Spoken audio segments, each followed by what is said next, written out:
नमस्कार, मैं हूं आपके साथ कोमल शिशोदिया। चुनाव से ठीक पहले प्रधानमंत्री जी एक न्यूज एजेंसी को साक्षात्कार देते हैं जो कि पूरी तरह से स्क्रिप्टेड था। जानते हैं, लोग ना इन 10 सालों में इतने समझदार तो हो ही गए हैं कि वो मोदी जी की स्क्रिप्टेड इंटरव्यू को, गोदी मीडिया के सवालों को समझते हैं।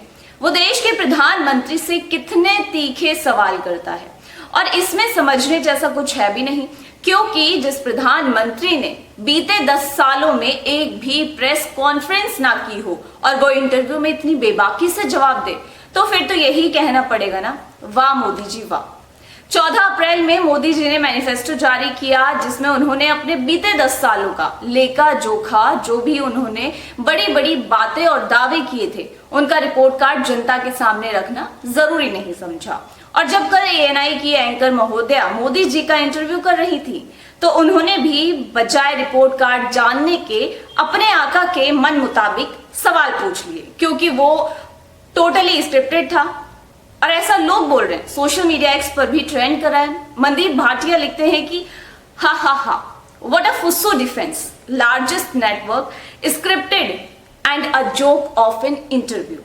You made our media an interview of PM joke, you should be ashamed of yourself. वहीं आसिफ खुर्शीद लिखते हैं कि हिम्मत करके एक इंटरव्यू मोदी जी रवीश कुमार को दे दीजिए, सबको हैशटैग स्क्रिप्टेड कहना बंद हो जाएगा। इतनी बेइज्जती अब देखी नहीं जा रही। और एक और ट्वीट में ये लिखते हैं कि बात सिर्फ 37% बॉन्ड बीजेपी को पाने की नहीं है, बल्कि उस बॉन्ड को लेकर जो भी कंपनी जांच के दायरे में थी, ना केवल जांच हटवाई बल्कि उन्हें अच्छे अच्छे धंधे दिए जिसको पाने के लायक वो थे भी नहीं। इसलिए बोला जा रहा है किसी सच्चे पत्रकार को इंटरव्यू दो।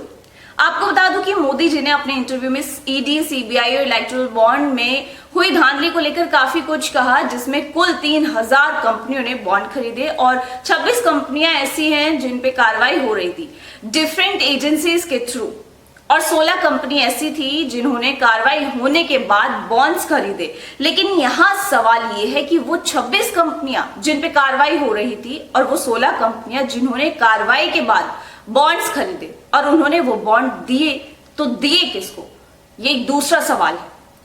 भाजपा को बॉन्ड देने के बाद कंपनियों की कार्रवाई कैसे रुक गई आखिर? पीएम मोदी ने कहा कि 37% पैसा बीजेपी को मिला है और 63% विपक्ष के पास गया है। विपक्ष के पास ज्यादा पैसा गया है और फिर उन्हें आरोप लगाने हैं। जो लोग आज बोल रहे हैं वो सब लोग पछताएंगे जब ईमानदारी से सोचेंगे, जबकि हकीकत यह है कि बीजेपी को सबसे ज्यादा चिंता मिला है। जहां तक विपक्ष की बात है तो वो अलग अलग पार्टियां और सभी राजनीतिक दलों को मिलाकर 53% होता है। वहीं ईडी और सीबीआई को लेकर मोदी जी ने कहा कि ईडी अच्छा काम कर रही है, 97% केस गैर राजनीतिक लोगों के खिलाफ है, जबकि आज बच्चा बच्चा जानता है कि ईडी आज किसके इशारों पर काम कर रही है। और जहां तक भ्रष्टाचार की बात है तो मोदी जी अब इस पे बात ना ही करे तो ज्यादा बेहतर है। क्या कभी कोई पत्रकार मोदी जी से यही सवाल पूछ ले कि मोदी जी, क्या आप झूठ बोलकर कभी थकते नहीं है क्या? लगातार भ्रष्टाचार पर आप देख रहे होंगे, सुन रहे होंगे कि तमाम चुनावी रैलियों में, चुनावी भाषणों में प्रधानमंत्री भ्रष्टाचार पर इतना बढ़ चढ़कर बोल रहे, इतना खुलकर बोल रहे। लेकिन क्या कभी किसी पत्रकार ने सवाल पूछा है कि मोदी जी, जो जितने भी विपक्ष के तमाम नेता थे, आज वो बीजेपी पार्टी में क्या कर रहे हैं?